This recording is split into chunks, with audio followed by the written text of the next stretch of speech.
Hi guys, welcome to our mini vlog. Mm.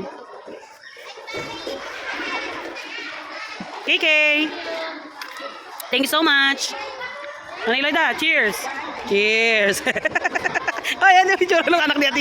At ayan nga si Inay, nangangabit bahay pa, makakain lang ng Shanghai. Thank you so much, Ate Rebecca. At ayan nga, nagkayayaan kaming kumain sa sislingan. Ito na ang Marshi ko, sakay-sakay ng kanyang big motorcycle.